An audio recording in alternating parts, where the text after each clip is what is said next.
সারা বাংলাদেশে একই অবস্থা। আপনি তাফসীর মাহফিলে নিয়ে এসেছেন জাহান্নাম থেকে বাঁচবেন, এই কারণে আমি তো জাহান্নাম থেকে বাঁচার কথাগুলোই বলবো। আপনাকে আমাকে ভয় দেখিয়ে দেন কোন কারণে? হুজুর এটা বলবেন না, এটা বলবেন না, ওইটা বলবেন না, তো বলবো কি? এই কিছুদিন আগে আমার জমান নামাজ ছিল কুষ্টিয়াতে, হারিয়ে গেছে। কমিটির লোকজন এসে বলছে, হুজুর আপনি সুদের কথা বলবেন না কেন? এই সামনে যে কয়েকজন বসে থাকে সব সুদের, সব সুদের। আপনি সুদের কথা বলার দরকার নেই, অন্য কথা বলেন। ঠিক আছে, পরের সপ্তাহে ঘোষের কথা বলেছে, বলছে হুজুর এই কথা আবার বলবেন না কেন? ওই যে চতুর্থ কাতারে যারা থাকে সব প্রশাসনের লোক, ওরা সুদ ঘুষ খায়, এরা সুদ খায়, আমি সব বাদ দিয়ে দেব, নামাজ পড়াবো রাম রাম রাম রাম দিয়ে। নামাজ হবে? চোরকে বলছে চুরি করো, আর গেরস্তাকে বলছে সজাগ থাকো। অবস্থা এখন এই ঠিক এটা দাঁড়িয়েছে।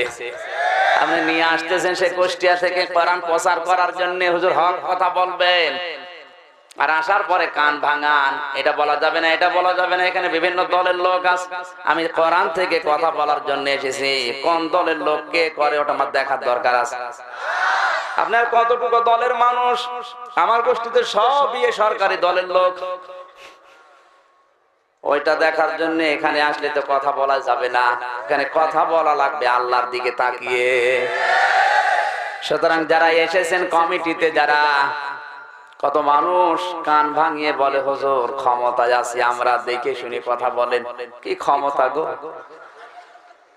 যারা বলে কোরআনের কথাও দেখে বলবেন ক্ষমতায় আছি আমরা, ওরা আল্লাহর ক্ষমতা বিশ্বাস করে? বলেন করে? আমরা ক্ষমতার কয়দিন? এতটুকু জায়গার মালিক হয়ে আপনি আমাকে কোরআনের কথা বলতে নিষেধ করছেন। আপনি তো আর মানুষ নেই। আল্লাহ পাক বলেন আমান আযলামু মিম্মা যুকিরা বিআয়াতি রাব্বিহি সুম্মা আ'রাদা আনহা ইন্না মিনাল মুজরিমিনা মুনতাকিমুন। সূরা সেজদা 21 নাম্বার পারা 16 নাম্বার পৃষ্ঠা 2 নাম্বার লাইনের শেষ নাম্বার রুকুর 22 নাম্বার আয়াতটা। একটা কথা আপনি উল্টা পাল্টা পাবেন না, সব আমি সিরিয়াল করে বলছি। ওয়া মানে এবং মান মানে ওই ব্যক্তি, আসলাম ইসমে তাফসিলের সিগা। আল্লাহ ছোটখাটো কোন জালেমের পরিচয় দেননি। আল্লাহ বলেন বড় জালেম দুনিয়ায় ওই লোকটা, মিম্মান যুকিরা বিআয়াতি রাব্বিহি, যাকে আল্লাহর আয়াত দিয়ে ওয়াজ করা হয়, যাকে আল্লাহর আয়াত দিয়ে বোঝানো হয়, আল্লাহর কথাগুলো শোনার পরে মানা তো দূরের কথা, ঘাড় ঘুরিয়ে চলে যায়। এরকম মানুষ তো জিনায় নেই। ইন্না মিনাল মুজরিমিনা মুনতাকিমুন। এই সমস্ত মানুষদের, এই গুনাহগার, এই পাপিষ্ঠ, এই অবাধ্য মানুষদের থেকে আমি আল্লাহ নিজেই প্রতিশোধ নেব। জিনাইদাবাসী, আল্লাহ যদি আপনার উপরে প্রতিশোধ কোন বিষয় নিতে চায়, আপনার কপাল কিন্তু পড়িয়েছে। এক কথা বলে না কেন? কপাল তখন হুজুর দিয়ে ফু দিয়ে জোড়া লাগাতে পারবেন না, কারণ বরদোয়া দিচ্ছে আল্লাহ নিজে। প্রতিশোধ নেবে কে? কমিটিতে যারা আছে এই সমস্ত কথা বলে আপনি নিজের পাপের বোঝা ভারী করবেন না। ওকে যদি মানা করেন, মানা করলে ওর তো দোষ হবে, আপনারও দোষ হবে। 3 নম্বরে রব্বুল আলামিন বলেন যারা শ্রোতা তাদেরকে এবার বলছে, নাকি শ্রোতাদেরটা বাদ দিয়ে দেব? কোরআনে কারীম জানিয়েছে ওয়াইদা কিলা লাহুম তাআলাউ ইলা মা আনজালাল্লাহু ওয়া ইলার রাসূলি ক্বালু হাসবুনা মা ওয়াজাদনা আলাইহি আবানা আওয়ালাউ কানা বাউহুম লা ইয়ালামুনা শাইআন ওয়া লা ইয়াহতাদুন। সূরা মায়েদা 7 নাম্বার পারা 4 নাম্বার পৃষ্ঠার প্রথম নাম্বার লাইনের 104 নাম্বার আয়াতটা তাফসীর ইবনে কাসিরে পাবেন। আল্লাহ তাআলা বলেন, যখন বলা হয় আসো আল্লাহর বিধানের দিকে, রাসূলের আদর্শের দিকে, ক্বালু হাসবুনা, হে নবী আপনি দেখবেন কিছু মানুষ এই কথা বলবে, আমাদের জন্য যথেষ্ট মা ওয়াজাদনা আলাইহি আবানা, আমাদের পূর্বপুরুষ, আমাদের মুরব্বী, আমাদের পীর সাহেব, আমাদের বাপ দাদা, আমাদের নেতারা যা বলেছে ওইটাই আমাদের জন্য যথেষ্ট, আর লাগবে না। আজ বাংলাদেশে আমার মনে হয় একটা 100 ভাগ মিলে গেছে। বড় বড় দাড়িওয়ালা মানুষ 40 বছর নামাজ পড়ছে, কোরআন দিয়ে বোঝাবেন, বুঝতে যাবেন না, বলবেন না আমার বাবা বলেছে। ওরে শয়তান, তোর বাবা বড় হয়ে গেল, কোরআন শরীফ গলিয়ে খাওয়াচ্ছে ওরে, তাও বোঝে না। আল্লাহ তাআলা বলেন আওয়ালাম কানা আবাউহুম, যদিও এদের এই পূর্বপুরুষরা, এদের নেতারা, এদের এই পীর সাহেবরা, এদের এই বাপ দাদারা লা ইয়ালামুনা শাইয়া, ইসলাম সম্পর্কে তেমন কোনো ধারণা এদের ছিল না, ওয়ালা ইয়াহতাদুন, ওরা হেদায়েতের উপরেও ছিল না, এরপরও অন্ধভাবে ওরা ওদেরকেই মেনে চলবে। এখানে এরকম শ্রোতা বসে নেই? কারা আছেন হাত তোলেন তো। ও যে একজন, এরপরও তুমি হাত তুলেছ, তুমি কি মানুষ না কলেরা? এত কিছু বলার পরে যদি হাত তোলে না, এরকম মানুষ আছে, ও সত্য কথা বলে হাত তুলেছে। এই ধরনের মানুষগুলোকে আমার আল্লাহ নিজে ডাক দিয়েছেন, এরা আসলে মানুষ না, এরা মুনাফিক। দলিল বলছি, লিখে নেন সূরা নিসা 5 নাম্বার পারা 7 নাম্বার পৃষ্ঠার প্রথম নাম্বার লাইনের 61 নাম্বার আয়াত। ওয়াইদা কিলা লাহুম তাআলাউ ইলা মা আনজালাল্লাহু ওয়া ইলার রাসূলি ক্বালু রাআইতাল মুনাফিকিনা ইয়াসুদ্দুনা আনকা সুদুদা। এ নবী আপনি যখন বলবেন আসো আল্লাহর বিধানগুলোর দিকে, আমার আদর্শের দিকে, আপনি দেখবেন কিছু মানুষ ওরা শুনতেও আসবে আপনার কথা, কিন্তু যখন বাস্তবের সাথে মিলবে না তখন আস্তে করে পেছন দিক থেকে কেটে পড়বে। ওই দেখেন কয়েকটা কেটে পড়ছে, এই কারা করা পোশাক পায়খানার জন্য যাচ্ছে, যা কোরআন ভালো লাগছে না এই মনে করে যদি কেউ উঠে যায়, আরে ভাই সামনে তো আরো গরম, কেবল তো শুরু, গরু কেবল শুরু, থাকবে তো আপনারা। যারা আসবে তাদেরকে আমার আল্লাহ সতর্ক দিচ্ছেন। এই ওয়াজ মাহফিলের পোস্টার করেছে আখের ভাই, প্রচার করেছে কয়েকদিন যাবত, 2-1টা থানা মিলে, যাদের কানে আওয়াজটা গেছে আল্লাহ তাদের ওই শ্রোতাদেরকে জানিয়েছেন, ইয়াসমাউ আয়াতিল্লাহি তুতলা আলাইহি সুম্মা ইউসিরু মুস্তাকবিরান কাআল্লাম ইয়াসমাহা ফাবাশশিরহু বিআযাবিন আলীম। সূরা জাসিয়া 25 নাম্বার পারা 18 নাম্বার পৃষ্ঠার প্রথম নাম্বার লাইনের প্রথম নাম্বার রুকুর 8 নাম্বার আয়াত। তাফসীর ইবনে কাসির থেকে বলছেন, আল্লাহ তাআলা বলেন যখন মাইকিং করা হয়, পোস্টারিং করা হয়, প্রচার করা হয়, যে ঝিনাইদহ জেলার আরপাড়া গ্রামে মাহফিল হবে, কোরআনের আলোচনা করবেন অমুক, যারা এই কথাগুলো শোনার পরেও অহংকার করে আসে না, নিজেদের জায়গা নিয়ে বিভিন্ন কাজ নিয়ে ব্যস্ত থাকে, কোরআনের কথাগুলো বোঝার জন্য আসতে চায় না, আমি আল্লাহ পাক বলছি ওদের জন্য যন্ত্রণাদায়ক আযাব রেডি করে রাখলাম। জোরে বলেন নাউজুবিল্লাহ। সুতরাং শ্রোতা যারা এসেছে যদি শোনার পরে না মেনে নেয় ওদের যেমন ঝামেলা, যারা আসে নাই ওদের জন্য আরেক ঝামেলা। কথা বলেন না কেন? আর কথা শুনতে আসলেই হবে না। ওয়াইন্না মিনহুম লাফারিকান ইয়ালগুনা আলসিনাতাহুম বিল কিতাবি লিতাহসাবুহু মিনাল কিতাবি ওয়া মা হুয়া মিনাল কিতাব ইলা আখিরি আয়াত। সূরা আলে ইমরান 3 নাম্বার পারা 19 নাম্বার পৃষ্ঠার প্রথম নাম্বার লাইনের 78 নাম্বার আয়াতের প্রথম অংশে আছে আল্লাহ তাআলা বলেন অনেক মানুষ এমন আছে, আলোচক আছে, বক্তা আছে, খতিব আছে, এরা আসে এমন কায়দায় রং ঢং দিয়ে লিসান বহু বচন আলসেনা এলবোনা দিয়েছেন, লাউনের বহু বচন, লাউনুন রং, এলবোনা ওরা রং ঢং দিয়ে জহব্বা উলট পালট করে সুর দিয়ে এমন কায়দায় কথাগুলো বলে, মানুষ মনে করে ওগুলো কোরআনে আছে, অথচ এগুলো আল্লাহর কিতাবে নেই। ওগুলো সবাই ভণ্ডরা বানিয়েছে। এ কথা কার? সুতরাং যারা আসবে, যার তার কথাও শোনা যাবে না, দেখতে হবে ওর কথার পেছনে কোরআনে কারিমের দলিল আছে কিনা। আল্লাহর চাইতে সত্য কথা দুনিয়ায় কেউ বলতে পারে না, কারণ আমার বাবার কথায় ভেজাল থাকতে পারে। এই কথা বলেন, আমার হুজুরের কথায় ভেজাল থাকতে পারে। আমার আস্তাকু মিনাল্লাহি কিলা, আল্লাহর কথায় কোনো ভেজাল। কথা শুনতে হলে আগে দেখতে হবে আল্লাহর কথা আছে কিনা। আর আল্লাহর কথা বলছে ঠিক, কথা বোঝার জন্য আপনার যোগ্যতা লাগবে। এতো কথা বলছে কোরআন শরীফের আয়াত পড়ে মন মতো ব্যাখ্যা করছে, এজন্য কোরআনটা বোঝার মতো আপনার যোগ্যতা থাকা লাগবে।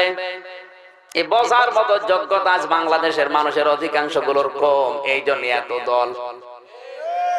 না তো তাফসীর মাহফিল, ওয়াজ মাহফিল যত হয়, যদি আমরা বুঝতাম কত বক্তা মার খেয়ে যেত। কথা বলুন,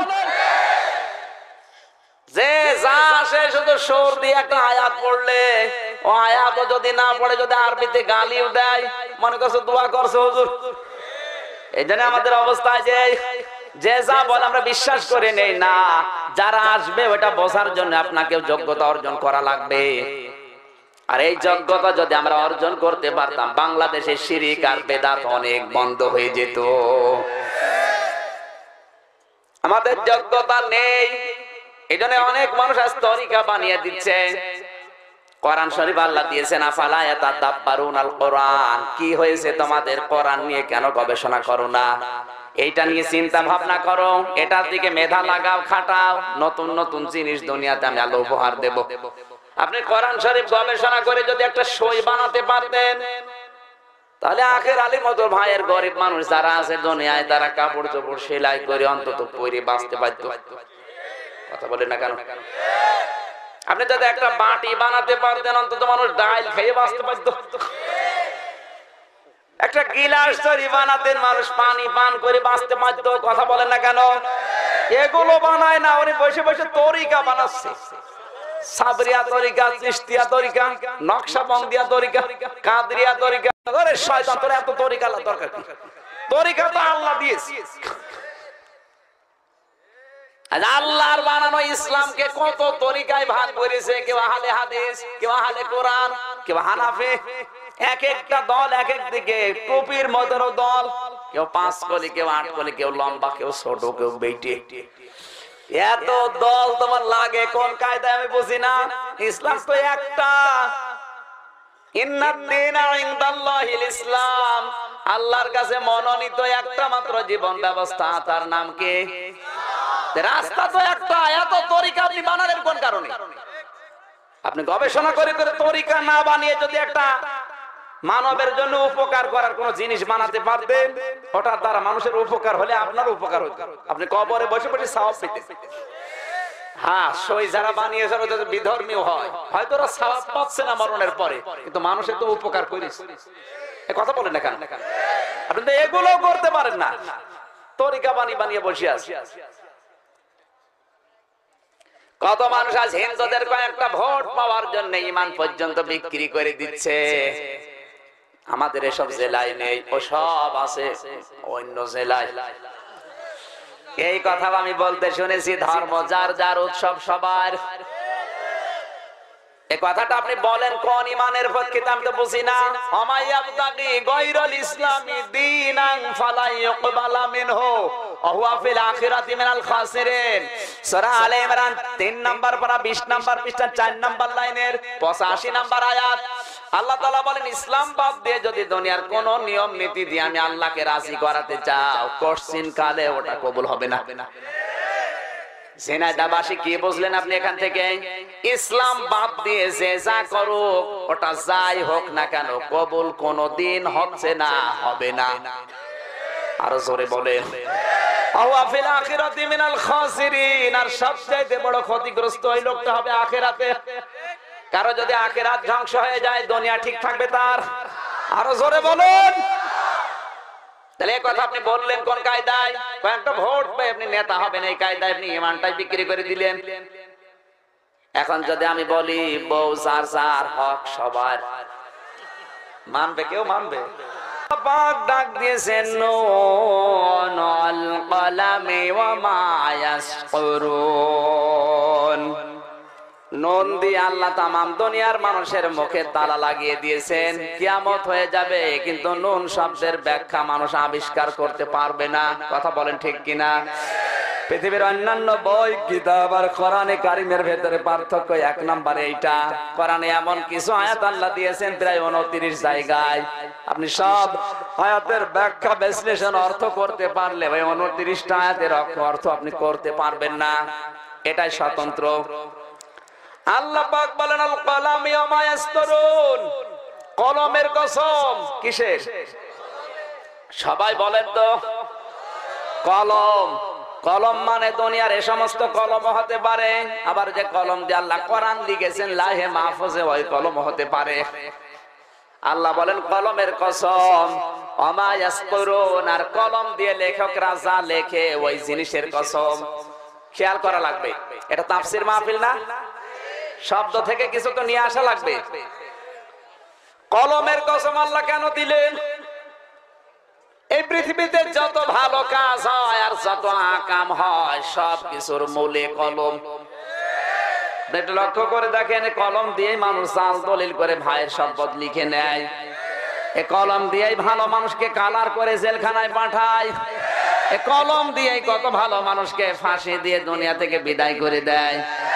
আবার এই কলম দিয়ে একজন ভালো মানুষকে কালার করে রাতের বেলা ধরিয়ে দিচ্ছে। কিচ্ছু জানি না, ঘুমিয়ে আছে, চোখ খুলে দেখে জেলখানায়। কি গো, তোর নামে মামলা হয়েছে, এই দেখ তার কাগজ। তাহলে আমরা দেখলাম সব কিছুর মূলে কলম। আবার এই কলম দিয়ে তো এসি রুমের ভেতরে এক খোসা দিয়ে 5 কোটি টাকার মালিক হচ্ছে। ব্রিজ খায় কলম দিয়ে, রাস্তাঘাট, সেতু, সুন্দরবন, যা কিছুর মূলে ব্যাংক পর্যন্ত খেয়ে ফেলছে মানুষ কি দিয়ে। সবাই বলছেন তো আমার কথা? কি দিয়ে খাচ্ছে বলেন? সব কলম। আল্লাহর ইশারায় এমন কিছু মানুষ আছে যারা কলম যোদ্ধা করে সত্যকে পৃথিবীর মানুষের সামনে তুলে ধরছে বিভিন্ন কায়দায়। এরকম সাংবাদিক, এরকম কলামিস্ট, এমন লেখক দুনিয়ায় আছে না নেই? কেউ কলম দিয়ে মানুষের ক্ষতি করছে, কেউ কলম দিয়ে সত্যটা প্রকাশ করার জন্য জীবন বাজি রেখে লিখে যাচ্ছে। এটা আপনার কলমের জিহাদ। আল্লাহ পাক বলেন ওয়া মা ইয়াসতুরুন। এই কলম দিয়ে লেখকরা যা লেখে ওই লেখা জিনিসের কসম কেন দিলেন? কারণ আপনি হয়তো 10 বছর, 20 বছর, 50 বছর পরে থাকবেন না, কিন্তু আপনার লিখিত বিষয়গুলো থেকে যাবে। আরো আসতে বলেন। আপনি যা লিখেছেন ওইটা কিন্তু থাকবে। এই যে হুমায়ুন আহমেদ আল্লাহর ওলি যা লিখেছে ও কিন্তু মারা গেছে, কিন্তু ওনার লিখিত বিষয়গুলো শেষ হয়ে যায়নি, এখনো পর্যন্ত আছে না নেই? ওনার ওই লেখা দিয়ে মানুষ এখন সিনেমা বানাচ্ছে, নাটক বানাচ্ছে। ওনার স্ত্রী ছোটটা শাওন যা বানাবে, উনি কবরে আছে, সব বিকাশ হয়ে কবরে যাবে। যদি বলেন ওনার তো বিকাশ নাম্বার খোলা ছিল না, এমনি খুলে যাবে। ওনারাই লিখিত বিষয়গুলো উপন্যাস লিখে গেছে, নাটক লিখেছে, ছোট গল্প লিখেছে। ওই লিখিত বিষয়গুলো এখন তৈরি হচ্ছে সিনেমা। এই যে পবিত্র ভালোবাসা নামে একটা সিনেমা তৈরি হয়েছে। মাহিয়া, মাহিয়ার নায়িকা আল্লাহর ওলি না? এর বিপরীতে অভিনয় করেছে হিন্দু রূপম নায়ক। চরিত্রটা এরকম। মাহিয়া, মাহিয়া একজন পর্দানসীন মেয়ের চরিত্র অভিনয় করেছে, বোরকা পরা। কিন্তু রূপমের সাথে প্রেম করে নিজের ধর্ম ত্যাগ করে হিন্দু হয়ে গেছে। শুধু হিন্দু হয়ে শেষ করে দেয়নি, ওর সাথে বিয়ে করার জন্য পালিয়ে গেছে। এদের এই বিয়ে যারা মেনে নেয়নি, যারা পরিবারে আছে, বাবা মা ভাই বোন, এরা মেনে নেয়নি এই বিয়েকে মেনে নেওয়ার মতো। যারা মেনে নেয়নি তাদেরকে উগ্রবাদ, মৌলবাদ, সন্ত্রাসী এগুলো হিসাবে দেখানো হচ্ছে। কোথায় আঘাত দিয়েছে আপনি টের পাচ্ছেন?